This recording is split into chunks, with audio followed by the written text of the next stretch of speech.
പശ്ചിമേഷ്യയിൽ യുദ്ധമേഘങ്ങൾ കനക്കുന്നു. ഇസ്രയേലും ഇറാനും തമ്മിലുള്ള സംഘർഷം പുതിയ തലങ്ങളിലേക്ക് കടന്നിരിക്കുകയാണ്. ദിവസങ്ങളായി തുടരുന്ന ആക്രമണ പ്രത്യാക്രമണങ്ങൾ മേഖലയെ മാത്രമല്ല, ലോകത്തെ ആകമാനം വലിയ ആശങ്കയിലേക്ക് തള്ളിവിട്ടിരിക്കുകയാണ്. ഏറ്റവും പുതിയ റിപ്പോർട്ടുകൾ അനുസരിച്ച് ഇരുഭാഗത്തും കനത്ത നാശനഷ്ടങ്ങളും ജീവഹാനിയും സംഭവിച്ചിരിക്കുന്നു. ഈ സാഹചര്യത്തിൽ ലോകരാജ്യങ്ങൾ സംയമനം പാലിക്കാൻ ഇരു കൂട്ടരോടും ആവശ്യപ്പെട്ടിരിക്കുകയാണ്. കഴിഞ്ഞ ഏതാനും ദിവസങ്ങളായി ഇസ്രയേൽ ഇറാനുമായി നടത്തിയ വ്യോമാക്രമണങ്ങളാണ് ഈ സംഘർഷത്തിന് തിരികൊളുത്തിയത്. ഇറാന്റെ ആണവ കേന്ദ്രങ്ങൾ ലക്ഷ്യമിട്ടുള്ള ഈ ആക്രമണങ്ങളെ ഓപ്പറേഷൻ റൈസിംഗ് ലയൺ എന്നാണ് ഇസ്രയേൽ വിശേഷിപ്പിച്ചത്.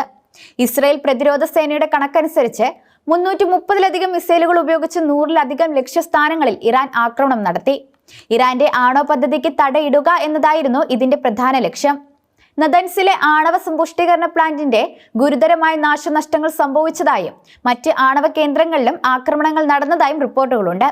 ഇസ്രയേലിന്റെ ഈ ആക്രമണങ്ങൾക്ക് മണിക്കൂറുകൾക്കകം ഇറാൻ തിരിച്ചടിച്ചു.